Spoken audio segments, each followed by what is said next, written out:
A pharmacist I'd never met before handed me my prescription and whispered, "Don't take these. Throw them out." When I asked why, she looked me straight in the eyes and said, "Please, just trust me." That night, I Googled the medication. The top result read, "Fatal overdose in multiple cases, banned worldwide in 47 countries." Then I checked who prescribed it to me. It was my own mother. My name is Isabel Chen. I'm 32 years old, a high school English teacher in Sacramento, California. This is the story of how a stranger saved my life and how I discovered that the person I trusted most in the world was trying to kill me. If you want to hear how this unfolds, hit that subscribe button and drop a comment telling me where you're watching from. Trust me, you need to hear this story. 6 months ago, I started getting the worst migraines of my life. I'm talking about pain so intense that I couldn't see straight, couldn't think, couldn't do anything but lie in a dark room and wait for it to pass. The first time it happened, I was in the middle of teaching Romeo and Juliet to my sophomore class.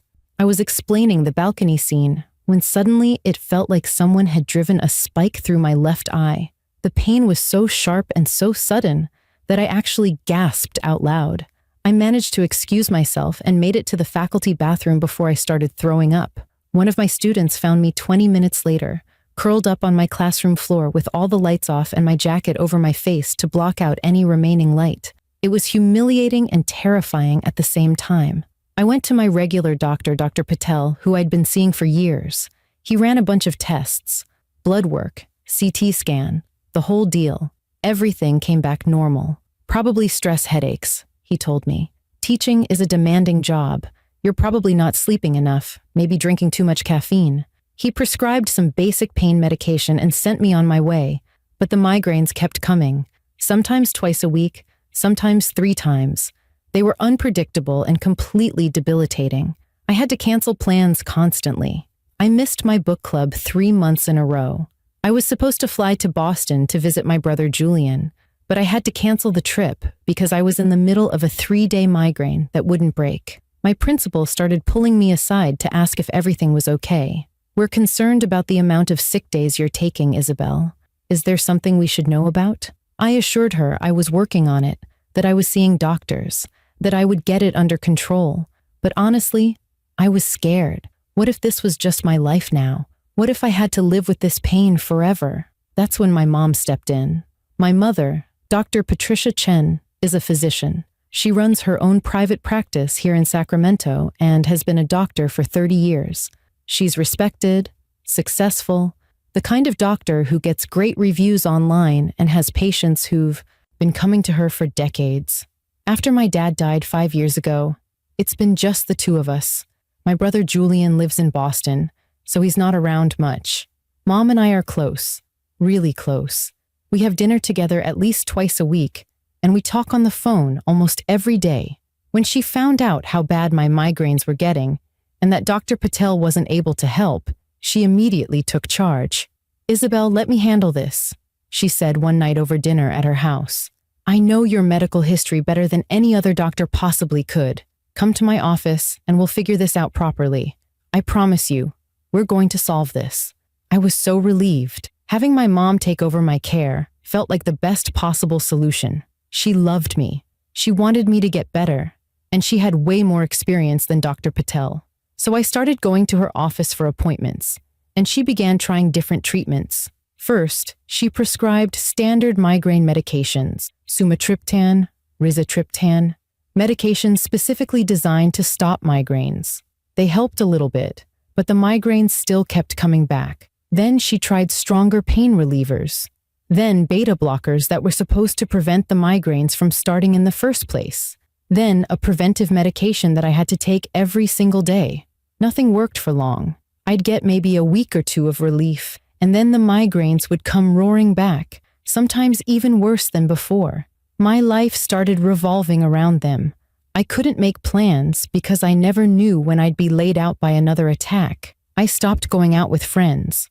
I turned down a promotion at school that would have meant leading the English department because I couldn't commit to the extra responsibilities when I was missing so much work already. Through all of this, my mom seemed just as frustrated as I was.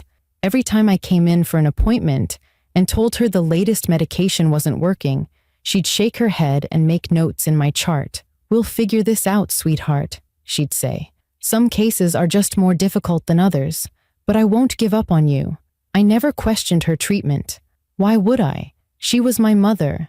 She was a doctor. She had my best interests at heart. When you trust someone that completely, it doesn't even occur to you to get a second opinion or to question their decisions. My relationship with my mom has always been special. After my dad died from a sudden heart attack 5 years ago, we became even closer. Dad's death was a shock to everyone. He was only 58, relatively healthy, no history of heart problems. One day, he was fine, working in the garage on his woodworking projects. And the next day, he collapsed and was gone before the ambulance even arrived. The medical examiner said it was acute cardiac arrest, a massive heart attack that killed him almost instantly. Mom was devastated. We all were. But she and I leaned on each other through that grief. We became best friends as much as mother and daughter. I trusted her with everything. My problems at work, my dating life, my finances, my health. She was the first person I called when anything happened, good or bad. So when she told me she had a new treatment plan for my migraines, I didn't hesitate. This was last Tuesday, 6 months into this nightmare of constant pain and failed treatments. I went to her office for what I thought would be just another regular appointment, but when I walked into her exam room, she seemed different, excited, almost eager. "I've been doing research," she told me, pulling up her chair close to mine. "There's a medication that's very effective for treatment-resistant migraines like yours. It's not commonly prescribed in the United States, but I have access to it through special channels. Isabel, I really think this could be the answer we've been looking for." I felt hope for the first time in months. "Really? You think this will actually work?" "I do," she said, already writing out the prescription. "I want you to start taking it today. Pick it up from the pharmacy on your way home and take the first dose tonight with dinner. We'll see how you respond over the next week." She handed me the prescription, and I looked at it. The medication name was Proxalan. I'd never heard of it before, but that didn't mean anything. I'm not a medical professional. There are thousands of medications I've never heard of. "Are there any side effects I should know about?" I asked. "Some people experience mild nausea or dizziness when they first start taking it," Mom said. "But those usually go away after a few days. If you have any problems, call me immediately. But Isabel, I have a really good feeling about this one." I left her office feeling lighter than I had in months. Maybe this would finally work. Maybe I could get my life back. Maybe I could stop canceling plans and calling in sick to work and spending half my life in a dark room waiting for pain to pass. I drove straight to Mason's Pharmacy on J Street, a small independent pharmacy I'd been to dozens of times before.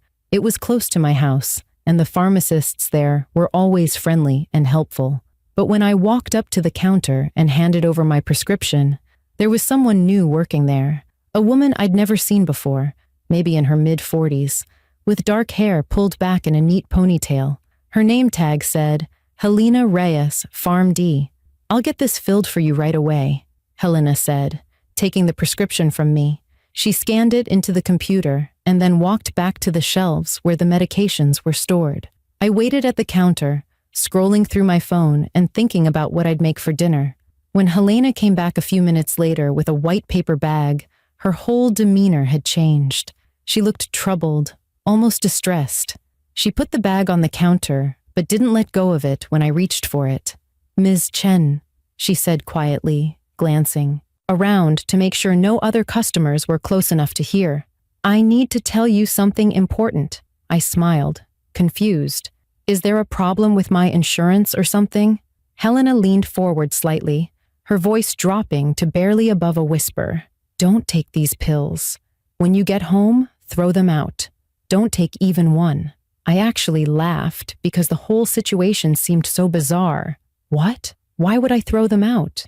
My doctor prescribed them for my migraines. I've been suffering for 6 months. Helena's grip on the medication bag tightened. She looked around again, clearly uncomfortable. "I understand this seems strange, but please, you need to trust me. This medication is dangerous. Extremely dangerous. Then why would my doctor prescribe it? I asked, starting to feel annoyed. I'd been dealing with constant pain for half a year. I just wanted relief. And now this pharmacist I'd never met was telling me to throw away the medication my own mother, a respected physician, had prescribed? I can't explain everything right now, Helena said, her eyes darting toward the back of the pharmacy where I could see another pharmacist, probably her manager, working. But I'm begging you, trust me on this. Do not take these pills. She finally released the bag, and I took it, completely bewildered. This doesn't make any sense, I said. If there's a real problem with the medication, you should refuse to fill the prescription. I legally can't, Helena said, and I could hear genuine frustration in her voice. The prescription is valid and the medication is technically available, even though it shouldn't be. But morally, I cannot let you walk out of here without warning you. She looked me directly in the eyes. Please, throw them out. I left the pharmacy feeling unsettled and confused. I sat in my car for almost 10 minutes, just staring at the white paper bag in the passenger seat. The pills inside were supposed to help me. My mother, who loved me and who was a trained physician, had prescribed them, but Helena had seemed genuinely frightened, not just concerned. Her warning felt urgent and real. I pulled out my phone and called my best friend Anita. We've known each other since college, and she's the person I call when I need to process something weird or confusing. She answered on the second ring. Hey, what's up? She said. Something really strange just happened at the pharmacy, I told her, and then I explained the whole interaction with Helena, the warning, the insistence that I throw out the medication, the look of genuine fear on her face. That's really bizarre, Anita said. What are you going to do? I don't know. I mean, my mom prescribed these. She's a doctor. She wouldn't give me something dangerous. Well, you could always Google the medication, Anita suggested. See what comes up. At least then you'd know what you're dealing with. That seemed like a reasonable idea. When I got home to my small house in the suburbs, I went straight to my laptop. The medication name was printed clearly on the label. Proxalan, 150 mg tablets. Take 1 tablet twice daily with food. I'd never heard of it, but like I said, that wasn't unusual. I opened Google and typed in Proxalan. Then I hit enter and waited for the results to load. What came up made my stomach drop and my hands start shaking. The first search result was from the British Medical Journal, dated about 2 years ago. The headline made my heart stop. Proxalan linked to fatal overdoses in multiple countries. Medication banned in European Union following deaths. I clicked on the article with trembling fingers, my mind refusing to accept what I was reading. According to the report, Proxalan had been prescribed for chronic pain and severe migraines in several countries throughout the early 2000s. But over time, doctors started noticing a disturbing pattern. Patients who were taking the medication as prescribed were dying suddenly from cardiac arrest. The article explained that Proxalan had what's called a narrow therapeutic window. That means the difference between a dose that works and a dose that kills you is extremely small. Even taking the prescribed amount could push someone over the edge into overdose territory, especially if they had any underlying heart conditions or if they were taking other medications that interacted with it. The article listed at least 15 documented deaths directly linked to Proxalan before the European Union banned it completely. After that, country after country followed suit. Australia banned it. Canada banned it. Japan banned it. According to what I was reading, 47 countries around the world had made this medication illegal.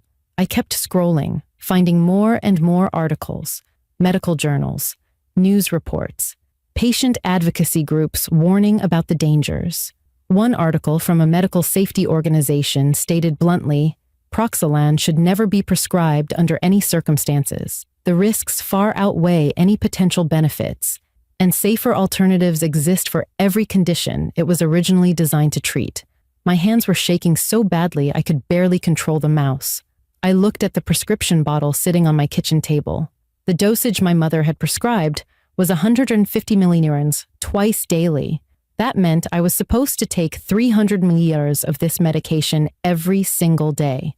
I went back to Google and searched specifically for Proxalan dosing information. What I found made me feel physically sick. Every medical source I could find said the absolute maximum safe dose of Proxalan, back when it was still legal to prescribe, was 75 milligrams once daily.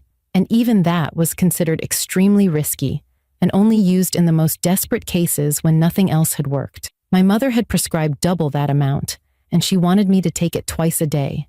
That was 4 times the maximum safe dose. Based on everything I was reading, taking even one pill at the dose she'd prescribed could, potentially, trigger a fatal cardiac event. I sat frozen at my kitchen table, unable to process what this meant. This had to be a mistake. My mother wouldn't intentionally prescribe something that could kill me, but this wasn't a small error, like writing down the wrong milligram amount. This was a medication that was banned in almost every developed country in the world, prescribed at a dosage that could be lethal. How did she even have access to this? Where would she get it? And why would she give it to me at such a dangerous dose? I pulled out all the paperwork that came with the prescription, spreading it across the table. There it was in black and white, printed on my mother's official prescription pad. Prescriber, Dr. Patricia Chen. Patient, Isabel Chen. Medication, Proxalan, 150 milliliters. Instructions, take 1 tablet twice daily with food. Quantity, 60 tablets, a full month supply. If I had taken these pills as directed, I would have been ingesting 300 milliliters of a dangerous banned medication every single day. According to what I'd read, that could have killed me within days, maybe even after the first dose. My phone rang, making me jump. It was my mom calling. Her name and photo lit up the screen, and I just stared at it. My first instinct was to answer and ask her to explain all of this. There had to be a reasonable explanation. Maybe Proxalan was different in the United States than it was in other countries. Maybe the information online was outdated. Maybe there was some medical reason for the high dose that I didn't understand as a non-medical person. But something stopped me from answering the call. I thought about Helena's face at the pharmacy, the genuine fear in her eyes, the way she'd risked her job to warn me. She'd said the medication was dangerous. She'd begged me to throw it out. Would she have done that if this was just a simple misunderstanding? The call went to voicemail. A minute later, a text came through from my mom. Hi, sweetheart, just checking in. Did you pick up your prescription? Make sure you take the first dose tonight with dinner. Love you. I stared at that text for a long time. Make sure you take the first dose tonight. Why was she so insistent? Why did she need me to start taking it immediately? I called my brother Julian in Boston. It was late, almost 10 p.m. on the East Coast, but I knew he'd still be up. He's a night owl, usually working on coding projects until midnight or later. He answered on the third ring, and I could hear the concern in his voice immediately. Izzy, what's wrong? You never call this late. I need to talk to you about something, and I need you to stay calm and just listen, I said, my voice shaking. I told him everything. The 6 months of migraines, Mom taking over my treatment, the new prescription she'd given me today, Helena's warning at the pharmacy, and everything I'd found when I researched Proxalan, the banned medication, the fatal overdoses, the dangerously high dose Mom had prescribed. Julian was silent for what felt like forever. When he finally spoke, his voice was tight with controlled anger. You're telling me that Mom prescribed you a medication that's been banned in almost 50 countries because it kills people? And she prescribed it at 4 times the maximum safe dose? I don't know what I'm telling you, I admitted. That's why I'm calling. This has to be a mistake, right? There has to be an explanation. Izzy, doctors don't make mistakes like that, Julian said carefully. Prescribing a banned medication at a potentially lethal dose isn't like accidentally writing down the wrong number. That's not a simple error. That's something else entirely. He paused, and I could hear him moving around, probably pacing like he always did when he was upset. Have you taken any of the pills? No. The pharmacist's warning freaked me out enough that I decided to research it first. Thank God I did. Thank God is right, Julian said. Izzy, I don't want to scare you, but I think you need to seriously consider the possibility that Mom did this on purpose. The words hung in the air between us, On purpose. My mother had tried to hurt me on purpose. The idea was so absurd, so completely impossible, that I almost laughed. Julian, that's insane. She's our mother. She loves us. Why would she ever try to hurt me? I don't know, he said quietly. But I think you need to find out. Don't take those pills. Don't tell Mom that you know anything yet. And tomorrow, I want you to talk to that pharmacist again. Find out why she warned you. There's something going on here, and we need to understand what it is before you do anything else. After I hung up with Julian, I couldn't sleep. I sat at my kitchen table with my laptop, searching for more information. I looked up my mother's medical practice, checking for any complaints or malpractice lawsuits. Her record with the Medical Board of California was clean. No disciplinary actions, no complaints, nothing that would suggest she was anything other than a competent, ethical physician. But then I started thinking about my father's death 5 years ago, and a terrible thought crept into my mind. Dad had died from what was ruled a sudden cardiac arrest, a massive heart attack that came out of nowhere and killed him almost instantly. He'd been 58, relatively healthy, no history of heart disease. I remembered being shocked when it happened because it seemed so random. One day he was fine, working on his woodworking projects in the garage, and the next day he was dead. The autopsy confirmed cardiac arrest, and because my mother was a physician and had been home when it happened, nobody questioned it any further. But now I was thinking about Proxalan and how all those articles said it caused cardiac arrest in overdose cases. Now I was wondering if my father's death had been as random as we all thought. I barely slept that night. Every time I closed my eyes, I saw that prescription bottle sitting on my kitchen table and thought about what would have happened if I'd just trusted my mother and taken those pills without question.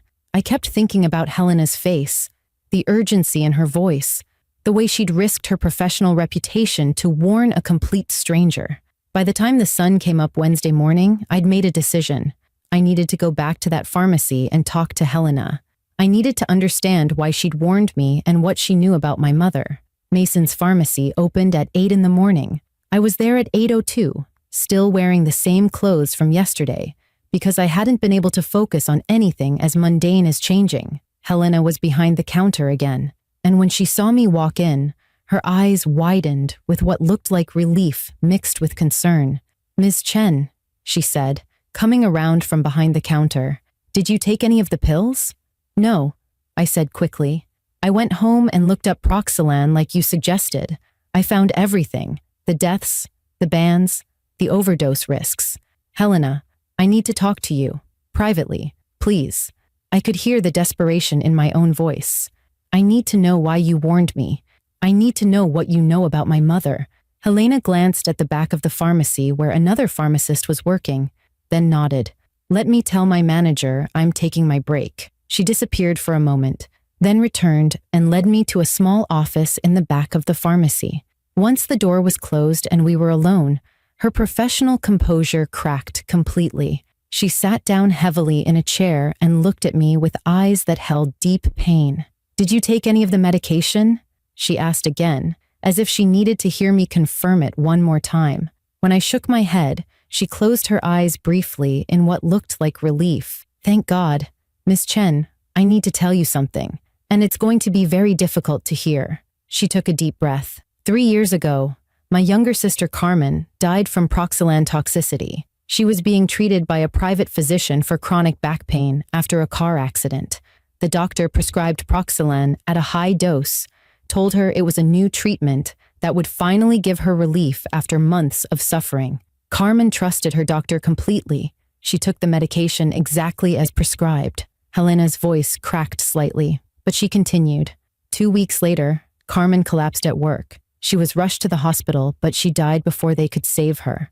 Massive cardiac arrest. She was only 39 years old and had been completely healthy, except for the back pain. At first, the doctor said it was just one of those tragic things that sometimes happen, but I'm a pharmacist. I know medications. So I started investigating what she'd been taking. I felt like I couldn't breathe. "That's when you found out about Proxalan." "Yes," Helena said. "I discovered that her doctor had prescribed a medication that had already been banned in multiple countries for causing the Exact kind of death my sister experienced. I tried to file a complaint with the medical board, but the doctor claimed she didn't know about the international bans and that Carmen must have had an undiagnosed heart condition. Without more evidence, nothing happened to the doctor. She's still practicing today. Helena looked at me with intense focus. After Carmen died, I made it my mission to learn everything I could about dangerous prescription practices. I started flagging unusual prescriptions, researching medications that seemed questionable, paying attention to patterns. Patterns? I repeated. What kind of patterns? Helena pulled out her phone and opened what looked like a personal database. About 2 years ago, I started noticing that certain doctors were prescribing medications that had been banned internationally or that had serious safety concerns. Most pharmacies just filled the prescriptions without question because technically they're legal in the United States, even if they shouldn't be. But I kept track, and your mother's name came up multiple times. My heart was pounding so hard I thought I might pass out. What do you mean? My mother has prescribed Proxylan before. At least 3 times in the past 2 years that I know of, Helena said quietly. All at this pharmacy, all at dangerously high doses, all to different patients. I flagged it with my manager after the second time, but he said that as long as the prescriptions are technically valid, we have to fill them. It's not illegal to prescribe Proxylan in the United States. It's just extremely unethical, given what we know about its dangers. Yesterday, when I saw another Proxylan prescription from Dr. Patricia Chen, and I saw that the patient had the same last name, I knew I had to say something. I couldn't let it happen again. What happened to the other patients? I asked, even though part of me didn't want to know the answer. The other 3 people she prescribed this to? Helena hesitated, then said, I can't give you their names because of privacy laws, but I can tell you that one of them died. Their family member came in about 6 weeks after the initial prescription trying to get a refill, and when I looked up the account, there was a deceased marker in our system. The pharmacy had been notified by the family. The other 2 patients, I don't know what happened to them. They either stopped filling the prescription here, or they moved to a different pharmacy. I felt sick. My mother had prescribed this deadly medication to at least 4 people that we knew of, and at least one of them had died. Maybe more. Why would she do this? What could she possibly gain from killing her own patients? I don't know, Helena admitted. But Ms. Chen, there's something else you should know. Proxylan isn't available through normal pharmaceutical channels in the United States. It's not FDA approved, which means it can't be ordered through legitimate suppliers. The only way to get it is through illegal importation from countries that still manufacture it, usually in Eastern Europe or Asia.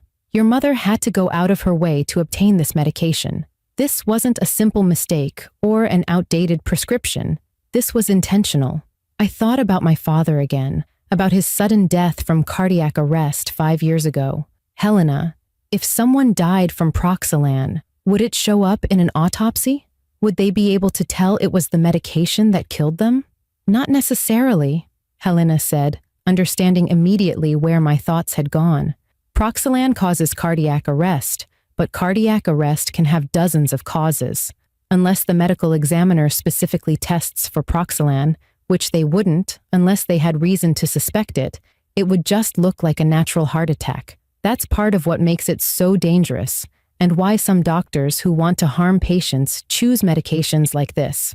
I made my decision in that moment. I needed to confront my mother, but I needed to do it carefully. I needed proof of what she'd done, and I needed to protect myself in case she tried to hurt me in some other way. Helena, would you be willing to talk to the police about what you know? About my mother's prescribing patterns and the patient who died? Yes, she said without hesitation. I've wanted to report this for a long time, but I needed someone to come forward first. A patient, or a family member. I'm just a pharmacist, flagging suspicious prescriptions. But if you make a formal complaint, I can provide supporting evidence. She pulled a business card from her pocket and wrote her personal cell phone number on the back. Call me anytime, day or night. And Ms. Chen, please be careful. If your mother was willing to prescribe you a lethal dose of medication, I don't know what else she might be capable of. I left the pharmacy and sat in my car, my mind racing. I called Julian again. "I need you to do something for me," I said when he answered. "I need you to call your detective friend, the one you play basketball with. I need to talk to a police officer I can trust, someone who will take this seriously and investigate it properly." "What are you going to do?" Julian asked, and I could hear the worry in his voice. "I'm going to confront Mom," I said, "but I'm going to record the conversation. If she admits to anything, we'll have proof. And Julian, I need you to look into Dad's death. Get the autopsy report if you can. I need to know if there's any way to test for Proxalan after someone's been dead for 5 years." "You think Mom killed Dad too?" Julian's voice was barely a whisper. "I don't know what I think anymore," I admitted, "but I need to find out the truth, whatever it is." Julian worked fast. By noon that same day, he'd connected me with Detective Marco Santos from the Sacramento Police Department, a friend from his college days who now worked in the Crimes Against Persons Unit. I met Detective Santos at a coffee shop near my house and told him everything: the prescription, Helena's warning, the research I'd done, the other patients, the suspicious dosage. He listened carefully, taking notes, and when I finished, he leaned back in his chair with a grim expression. "This is serious," he said.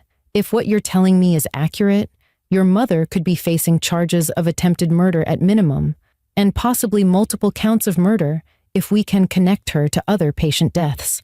But we need evidence. We need her to admit to something concrete, or we need to find documentation of what she's been doing." He pulled out a small device from his jacket pocket. "This is a recording device. It's legal in California to record a conversation as long as one party consents, and you're consenting. I want you to wear this when you confront your mother. Get her talking. If she admits to prescribing the medication knowing it was dangerous, that's evidence we can use." My hands shook as I took the device. It was smaller than I expected, about the size of a flash drive. Detective Santos showed me how to clip it inside my jacket pocket, positioned so it would pick up voices clearly. "Are you sure you want to do this?" he asked. "Once you start this conversation, there's no going back. Your relationship with your mother will never be the same, regardless of what we find out." "I need to know the truth," I said, "even if it destroys everything." I drove to my mother's medical office that afternoon without calling ahead. I didn't want to give her any warning, any time to prepare a story or an excuse. When I walked into the waiting room, the receptionist looked surprised to see me. "Isabel, did you have an appointment today? I don't see you on the schedule." "No, but I need to see my mom right away. It's urgent. Family emergency."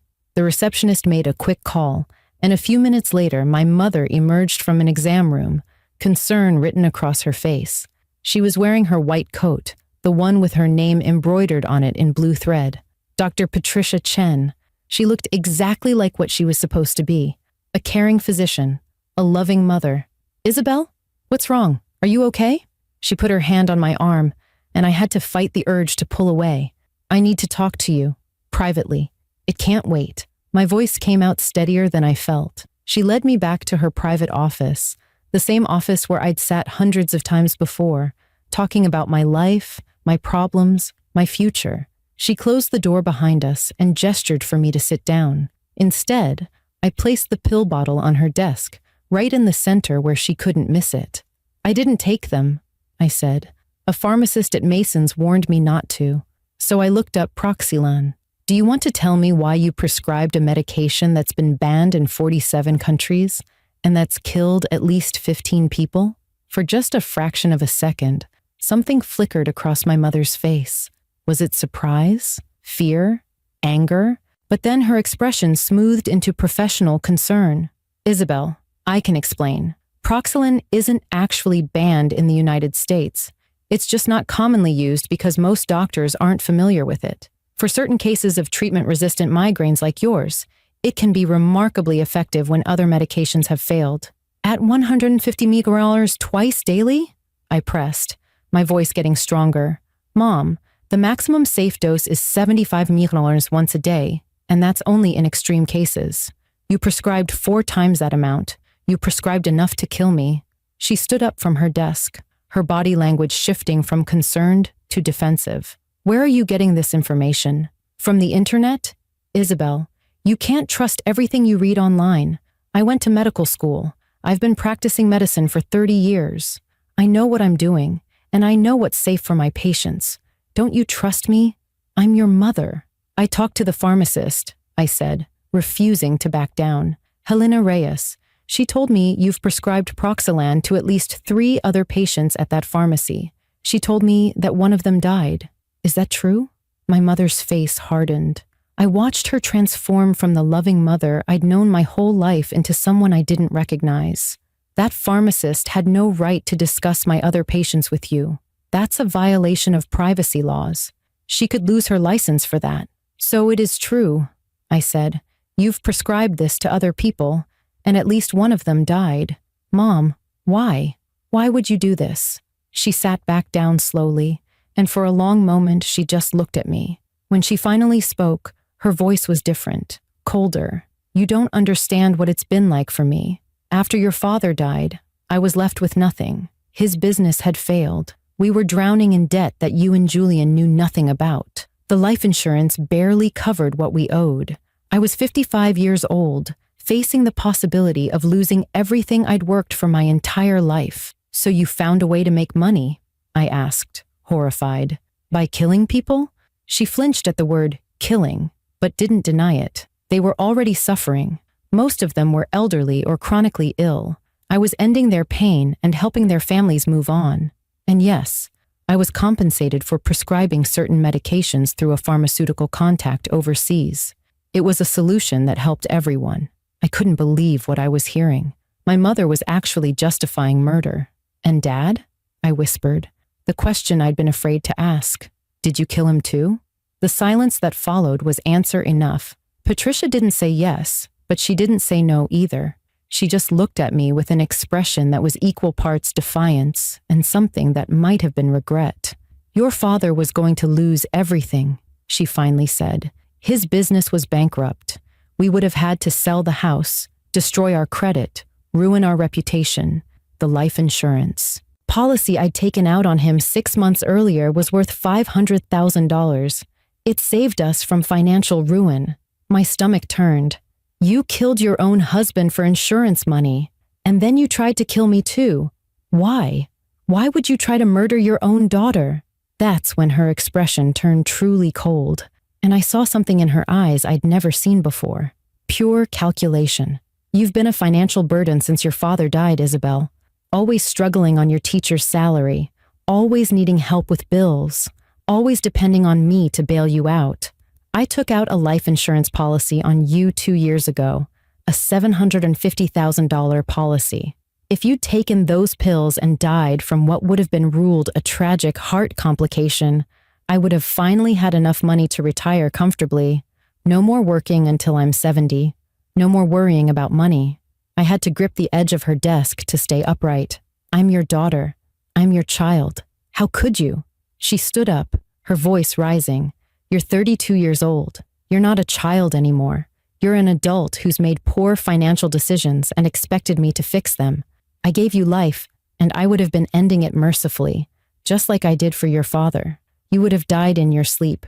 No pain, no suffering. It would have been a kindness.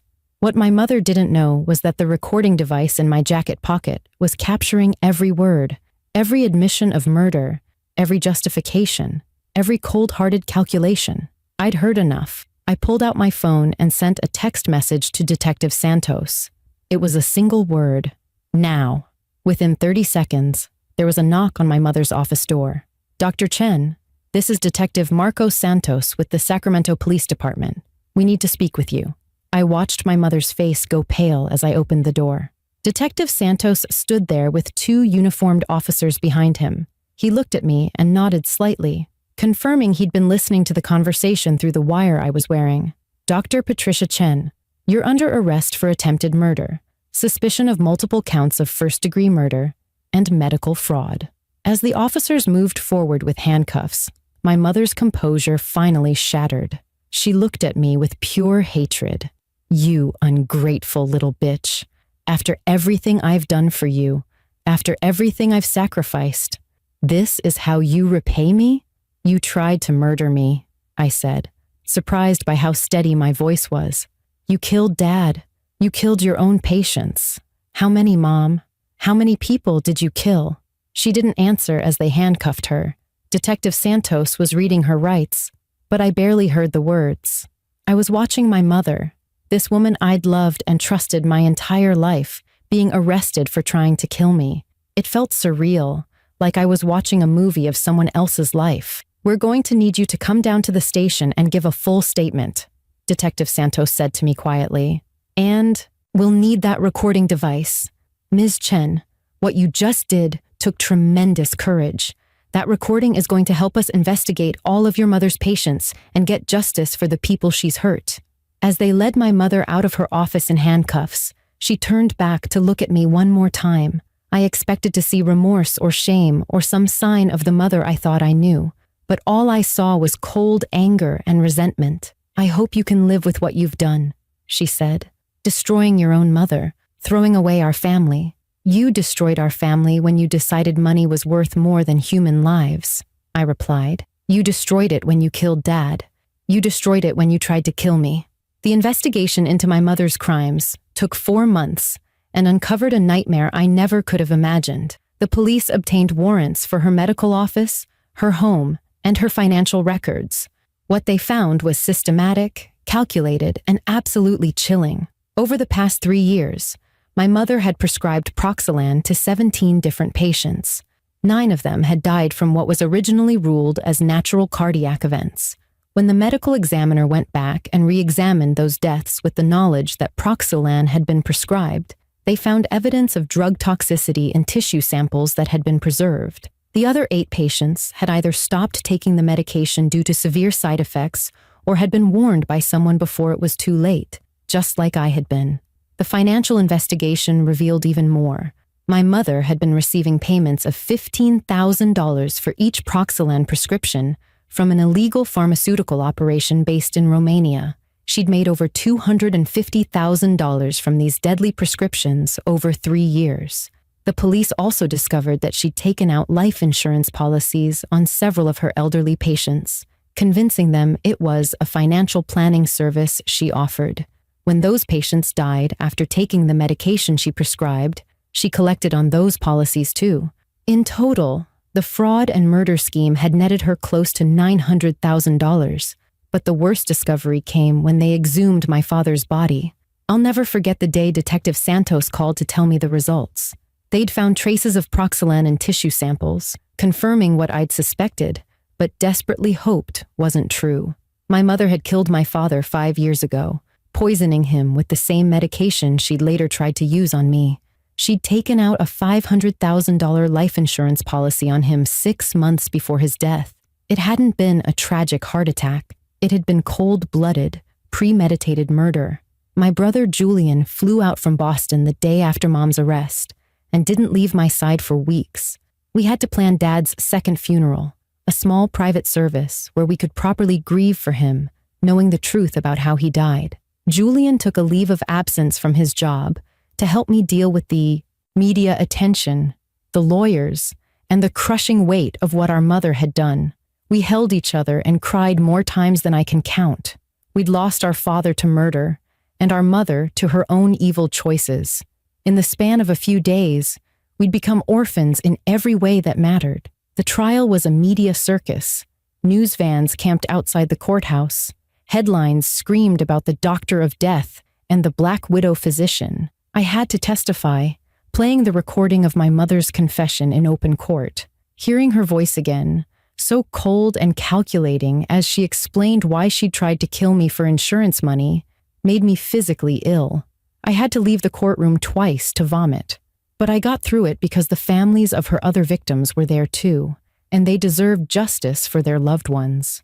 The prosecution presented overwhelming evidence: the Proxalan prescriptions, the financial records showing the illegal payments, the life insurance policies, the exhumed tissue samples from my father's body, and my recording where she'd admitted everything. My mother's defense attorney tried to argue that she had some kind of mental break after Dad's death, that she wasn't in her right mind, but the evidence showed careful planning over years. This wasn't a breakdown. This was a business model based on murder. Patricia Chen was found guilty on 9 counts of first-degree murder, 8 counts of attempted murder including mine, multiple counts of insurance fraud, medical fraud, and conspiracy to distribute illegal pharmaceuticals. The judge called her crimes some of the most calculating and cold-blooded acts of betrayal this court has ever seen. She was sentenced to life in prison without the possibility of parole. 9 consecutive life sentences, 1 for each person she'd murdered. As they led her out of the courtroom after sentencing, she looked at me one final time. I don't know what she expected to see. Forgiveness? Regret? But all I felt was numbness and relief that she could never hurt anyone else again. The months after the trial were the hardest of my life. I was in intensive therapy 3 times a week, trying to process the trauma of discovering that my own mother had tried to murder me and had successfully murdered my father. My migraines, ironically, disappeared completely once I understood what had really been happening. My therapist explained that the headaches had likely been psychosomatic, my body's response to the stress and subtle psychological manipulation my mother had been putting me through. She'd been gaslighting me for months, making me doubt myself, making me dependent on her for medical care, all while planning to kill me. I took a semester off from teaching because I couldn't focus on anything. My principal was understanding, telling me to take all the time I needed. Julian moved back to California permanently, getting a remote job so he could be closer to me. We needed each other more than ever. We were the only family we had left, and we had to figure out how to rebuild our lives from the rubble our mother had created. Helena Reyes became more than just the pharmacist who saved my life. She became a friend. We met for coffee every week, and she told me more about her sister Carmen and her own journey of grief and advocacy. Together, we founded a non-profit organization called Prescription Watch. Our mission is to educate patients about medication safety, help people verify their prescriptions, and create better oversight systems to catch dangerous prescribing patterns before they kill people. We've lobbied for state legislation requiring pharmacies to flag medications that have been banned internationally, even if they're technically legal in the United States. If this story made you think differently about medical care and trust, hit that subscribe button and leave a comment telling me where you're watching from. This could save someone's life. Helena and I also started a support group for people who'd survived murder attempts by family members or medical professionals. It's a specific kind of trauma that most people can't understand. How do you process the fact that someone who was supposed to love and protect you tried to end your life? The group helped me realize I wasn't alone in these feelings. One woman had been poisoned by her husband over months. Another had been overdosed on medications by a nurse who was supposed to be caring for her. We all carried the same confusion, betrayal, and complicated grief. The hardest part, something I admitted in group one day, was that part of me still loved my mother. Even after everything she'd done, even knowing she'd murdered my father and tried to murder me, I couldn't just turn off 32 years of loving her. I keep having these moments where I want to call her and tell her something funny that happened, I confessed to the group. And then I remember that she's in prison for trying to kill me, and I feel insane. An older woman in the group, whose son had tried to kill her for her inheritance, reached over and squeezed my hand. That's not insane, honey. That's being human. Love doesn't disappear just because someone betrays you. You're mourning the mother you thought you had while accepting the reality of who she actually was. That's one of the hardest things a person can do. I eventually returned to teaching, but at a different school. Too many people at my old school knew the whole story and couldn't look at me without seeing the woman whose mother tried to murder her. At my new school, I was just Ms. Chen, the English teacher who was passionate about literature and genuinely cared about her students. I also started speaking at medical schools and pharmacy programs about the importance of ethical oversight and the courage it takes to question authority when something seems wrong. Helena Reyes risked her job to save my life, I tell students.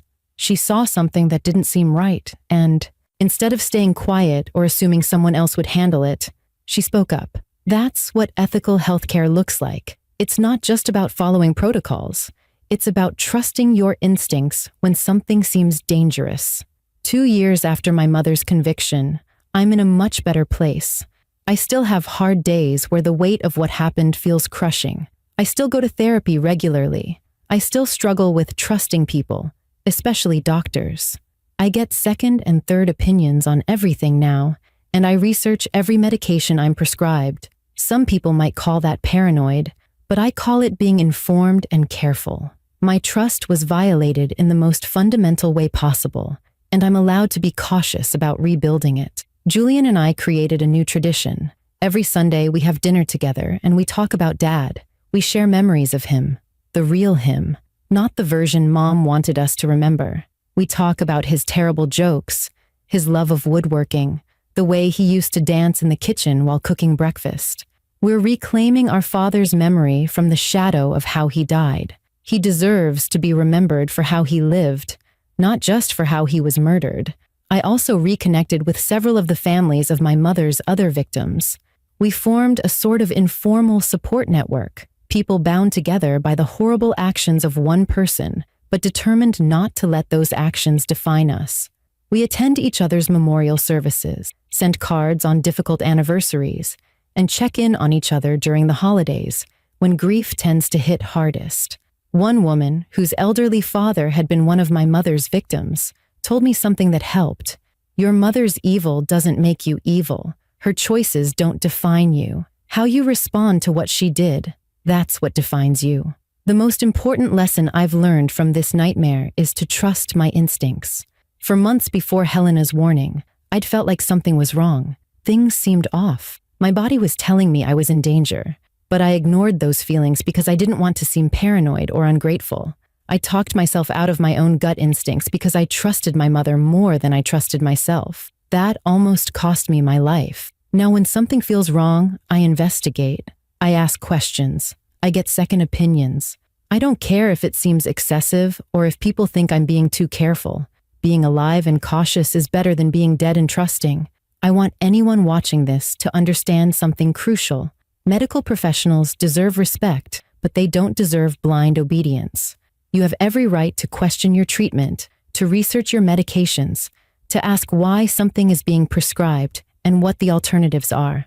A good doctor will welcome those questions because they want informed, engaged patients. A bad doctor will get defensive or try to make you feel stupid for asking. That defensiveness is a red flag. Trust it. Also, please understand that pharmacists are not just pill counters. They're highly trained healthcare professionals who often catch dangerous drug interactions, incorrect dosages, and questionable prescriptions. Helena Reyes saved my life because she took her professional responsibility seriously. She didn't just fill the prescription and collect her paycheck. She looked at what was being prescribed, recognized the danger, and had the courage to warn me even though it put her job at risk. We need more healthcare professionals like her, people who care more about patient safety than about avoiding confrontation or following orders without question. If you're in a situation right now where something feels wrong with your medical care, please speak up. Talk to another doctor. Call a patient advocate. Contact your state medical board. Do your own research on any medications you're prescribed. Check if they've been banned in other countries. Look up the recommended dosages. Make sure what you're being told to take makes sense. Your life might depend on it. I'll probably never fully understand why my mother did what she did. The money doesn't entirely explain it. Yes, she was in debt after Dad's business failed. Yes, she wanted financial security. But $900,000 over 3 years isn't enough money to justify 10 murders and 8 attempted murders. The psychological evaluation done for her trial suggested she might have developed some kind of God complex, believing she had the right to decide who lived and who died. But even that doesn't fully explain how a woman who seemed loving and normal could become a serial killer. What I do know is that my mother made choices. She chose to kill my father. She chose to kill her patients. She chose to try to kill me. Those were her decisions, and she's paying the consequences for them now. She's been in prison for 2 years, and I've never visited her. She's written me dozens of letters, but I return them all unopened. I don't owe her my forgiveness, or my time, or my emotional energy. Some people think that makes me cold or unforgiving, but I disagree. Setting boundaries with someone who tried to murder you isn't cruel. It's survival. I'm 34 now, 2 years older than I was when Helena handed me that prescription and whispered a warning that saved my life. I have a good life. I love my job. I have strong friendships. Julian and I are closer than we've ever been. I'm even dating again, slowly and carefully, learning to trust people in small increments. I have a therapist I trust, and a support system that holds me up on the hard days. My story doesn't have a perfectly happy ending, because life doesn't work that way. I'm not over it, and I probably never will be completely, but I'm healing. I'm building a life that isn't defined by what my mother did to me, but by how I've chosen to move forward. I'm using my experience to help other people, to advocate for better protections in healthcare, to teach people to trust their instincts. So here's my final message to you. Trust yourself. Question authority when something doesn't feel right. Listen to the people who warn you, even if the warning seems to come from an unexpected source. Research your medications. Get second opinions. Don't let anyone, not even a family member or a medical professional, make you doubt your own gut feelings when they're telling you something is wrong. Helena Reyes trusted her instincts and saved my life. I'm forever grateful that she had the courage to speak up when she could have just stayed silent and filled the prescription like she was supposed to. One person's courage can change everything. One warning can save a life. One question can prevent a tragedy. I'm Isabel Chen, and I'm a survivor. Not a victim, but a survivor. My mother tried to kill me and failed. She killed my father and 8 other innocent people, and she's spending the rest of her life in prison for it. That's her story. My story is about survival, healing, advocacy, and the incredible power of trusting your instincts and speaking up when something isn't right. That's the story I choose to tell.